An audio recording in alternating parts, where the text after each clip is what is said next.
Hi, and welcome back to Plot Twists and Puzzle Pieces. Grab your coffee, your puzzle board, your paint by number, your knitting, or whatever you want to do, and settle in for a thoughtful chat about Beach Read by Emily Henry. This story invites us to question love, grief, creativity, and what it really means to start over. It's more than a summer romance. It's a reminder that even the happiest stories can hold a bit of heartbreak, and that sometimes the hardest endings are the ones that lead to new beginnings. Beachery tells the story of January Andrews, a successful romance novelist who is struggling after the death of her father and the discovery that he was having an affair. While living in his old beach house to prepare to sell it, she runs into Gus Everett, her former rival in college and now an acclaimed literary fiction author. They reconnect and bond over struggling with writer's block. They challenge each other to spend the summer writing a novel in each other's genres. The book was published in 2020 and was the first adult fiction novel Henry had published. Previously, she had published several books under the young adult fiction genre. As any romance novel enthusiast will tell you, this was just the first of many hits in the genre for Henry. As of the publishing of this post, 1,578,693 people have reviewed Beach Read on Goodreads, and the book has an impressive 4-star rating. Even with such a high rating, the book is not without its critics. Common critiques of Beach Read is actually tied to the reader's expectations. With a title like that, Beach Read, many readers pick it up expecting a light, summery rom-com, something fun and breezy, but Henry delivers something much deeper.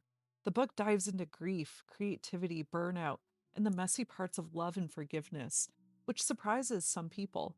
A few readers also mentioned that the pacing feels uneven, especially early on, and that the story gets a bit lost in its introspection about writing and trauma. But for others, those same elements are exactly what make the book special. It's emotional without being melodramatic, romantic without being formulaic, and surprisingly reflective for a story that starts with a simple enemies to lovers trope. It's not the typical beach read, and that's kind of the point. It challenges what we expect from the genre, showing that even the most comforting stories can hold real emotional depth. One of the core aspects of the book is the genre swap between January and Gus. January, the hopeless romantic, has to write something serious and literary. Gus, the brooding realist, has to try a romance. The genre swap reveals that storytelling isn't about following a formula, it's about understanding truth through different lenses. When January tries to write, quote, serious literary fiction, she realizes that realism isn't automatically more honest. It can sometimes hide behind cynicism. And when Gus, the self proclaimed realist, tries to write a romance, he learns that love stories aren't shallow. They're hopeful, brave, and often just as true as tragedy. This swapping shows us that realism helps us confront life's pain, complexity, and imperfection, and romance helps us imagine healing, connection, and possibility, even when life feels uncertain. By stepping into each other's worlds through their words, they both come to see that every story is about making sense of what it means to be human, happy ending or not. Ultimately, the genre swap reminds us that the purpose of storytelling isn't to prove which version of life is, quote, realer, it's to explore all the ways we find meaning in it. Henry uses humor and banter in Beach Read as a kind of emotional counterbalance, a way to let readers breathe while still confronting heavy themes like grief, betrayal, and healing. The witty back and forth between January and Gus isn't just for laughs. It's a defense mechanism, a bridge, and a sign of growth all at once. Early in the book, when January agrees to join Gus for research on his dark, cult focused book, they end up in some hilariously awkward situations and bantering in the car afterward. For example, January says, "If we die on this trip, I'm going to haunt you forever." Gus replies, "That's fair. Just don't rearrange my furniture or anything. I hate surprises." January retorts, Oh, I'd move one thing every week, just slightly. You'd never know what was wrong, just that something was wrong. Their humor is flirtatious but still guarded. They're using teasing as emotional armor, but the playfulness hints at growing intimacy. They're testing trust through laughter. Before they fully soften toward each other, they have this classic exchange that feels equal parts rivalry and chemistry. Gus, you probably think your books are better because people actually enjoy them.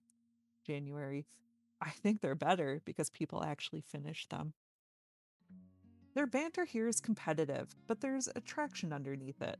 They're equal parts, both smart, confident, and slightly threatened by how much the other challenges their worldview. Later in the book, when they're emotionally closer and more vulnerable, their jokes take on a softer tone.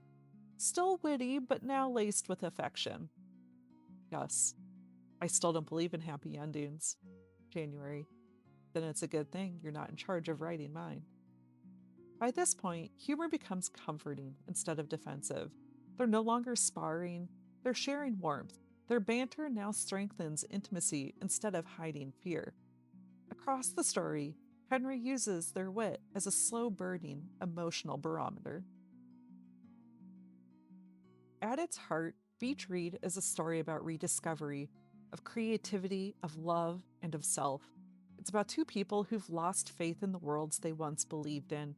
January, the eternal optimist whose life and writing are built on happy endings, and Gus, the cynic who's convinced that stories and people can only end in disappointment. When their paths cross, what begins as a playful challenge between opposites becomes something much deeper. Through their summer of writing, arguing, laughing, and slowly letting each other in, they both learn that healing isn't about pretending life is perfect. It's about finding the courage to see the beauty in imperfection. Henry uses humor, heartbreak, and creative self reflection to remind us that love and grief often exist side by side, that hope, even when it feels fragile, can be one of the truest forms of realism.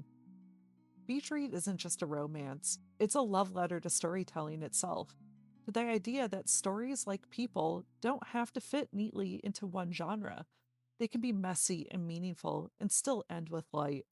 And that's where I think that 4-star review on Goodreads is well earned by Henry. For joining the book club.